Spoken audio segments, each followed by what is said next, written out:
নমস্কার বন্ধুরা, আমার জাস্ট রিল্যাক্স ব্লগসে সবাইকে স্বাগত। গোবিন্দভোগ চালের পায়েস তো সবাই খেয়েছেন, তবে আজ আমি আপনাদের সাথে শেয়ার করব গোবিন্দভোগ চালের সন্দেশ। এটি খেতে যেমন দারুণ লাগে, সেরকম বানিয়ে ফেলাটাও খুব সহজ। শুধুমাত্র কয়েকটি ঘরোয়া কিছু উপকরণ দিয়েই আপনারা এটা বানিয়ে ফেলতে পারেন। চলুন তাহলে রেসিপিটি শুরু করা যাক।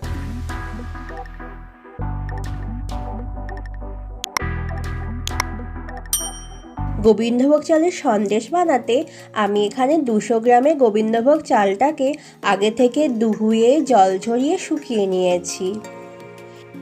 এরপর একটা কড়াই বসিয়ে কড়াইয়ে দিয়ে দেব 1 চামচ ঘি।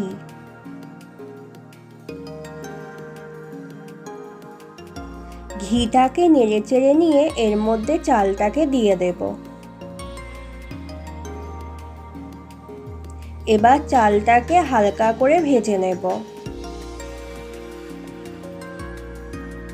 দেখুন চালটা ভাজা হয়ে গেছে, এবার এটাকে তুলে নেব। এটা থালে রেখে কিছুক্ষণ ঠান্ডা করে নেব।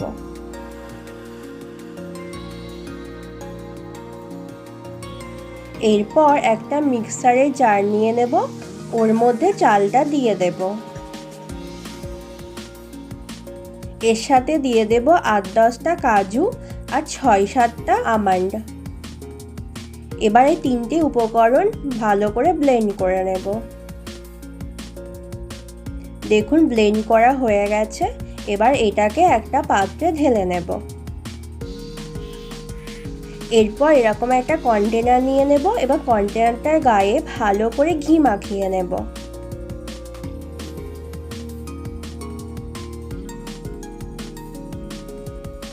এরপর ওভেনে একটা কড়াই নিয়ে নেব আর চিনির ক্যারামেল বানিয়ে নেব। এখানে আমি 1 কাপ পরিমাণ চিনি নিয়েছি। চিনিটাকে নেড়েচেড়ে এর মধ্যে দিয়ে দেব 1 চামচ জল। দেখুন চিনি কালারটা কি সুন্দর চেঞ্জ হয়ে এসেছে। এরপর এর মধ্যে দিয়ে দেব 1 কাপ দুধ এবং দুধটা দিয়ে ভালো করে মিশিয়ে নেব। এরপর দিয়ে দেব আরও 2 কাপ দুধ,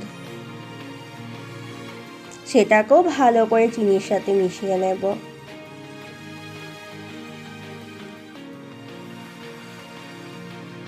এরপর দিয়ে দেব 3টে এলাচ আর দিয়ে দেব সামান্য একটু নুন, সেটাকেও ভালো করে দুধের সাথে মিশিয়ে নেব। এরপর দিয়ে দেব 1/2 কাপ পরিমাণ গুঁড়ো দুধ। গুঁড়ো দুধটাকেও ভালো করে দুধের সাথে মিশিয়ে নেব। দুধটা মেশানো হয়ে গেছে, এবার এলাচগুলোকে বেছে বেছে তুলে ফেলে দেব।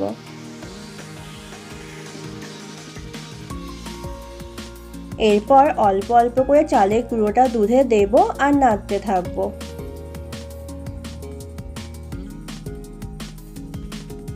একবারে কিন্তু চালের গুঁড়োটা ঢেলে দেবেন না, তাহলে কিন্তু দলা পাকিয়ে যেতে পারে।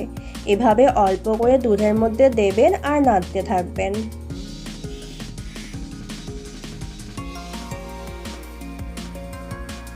আমি এইভাবে করে পুরো চালের গুঁড়োটাই দুধের মধ্যে দিয়ে দেব এবং এইভাবে করে নাড়তে থাকবো।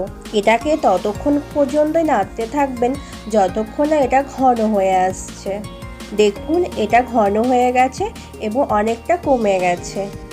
এর থেকে বেশি কিন্তু এটা একটা ঘন করব না। এবার গ্যাসের ফ্লেমটাকে অফ করে এটাকে একটু নেড়ে চেড়ে নেব। এরপর সেই ঘি লাগানো কন্টেনারটা নিয়ে নেব এবং ওর মধ্যে এই মিক্সারটা ঢেলে দেব।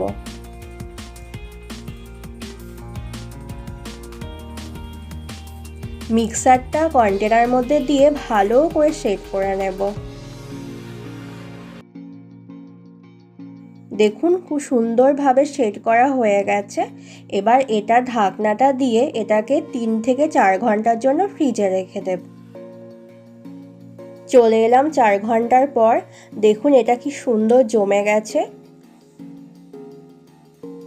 এবার একটা ছুরি নিয়ে কন্টেনারটার ভিতরে সাইড দিয়ে হালকা হালকা করে কেটে নেব। যাতে এই সন্দেশটা বের করতে সুবিধা হয়।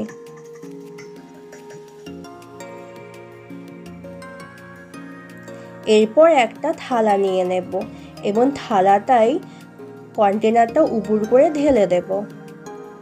এবার আস্তে আস্তে বাড়ি মারলেই দেখবেন স্মুথলি কন্টেনারটা থেকে সন্দেশটা ছেড়ে যাচ্ছে। দেখুন খুব সুন্দরভাবে সন্দেশটা উঠে গেছে। এবার একটা ছুরির সাহায্যে এটাকে চৌকো শেপ করে কেটে নেব।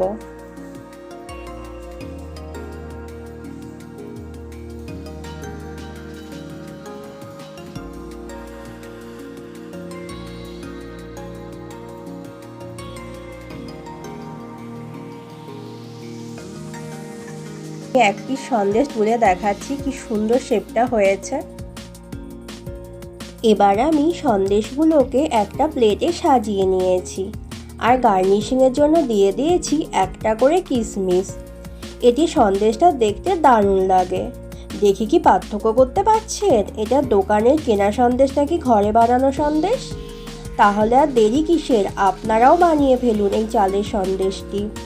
ভিডিওটি ভালো লাগলে অবশ্যই লাইক, কমেন্ট আর শেয়ার করতে ভুলবেন না।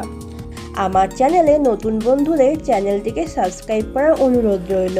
পাশাপাশি বেল আইকনটিকেও প্রেস করে রাখবেন, তাহলে আমি যখনই কোনো নতুন রেসিপি শেয়ার করব আপনাদের কাছে নোটিফিকেশান পৌঁছে যাবে। আজ তবে এই পর্যন্ত, ভালো থাকবেন, সুস্থ থাকবেন।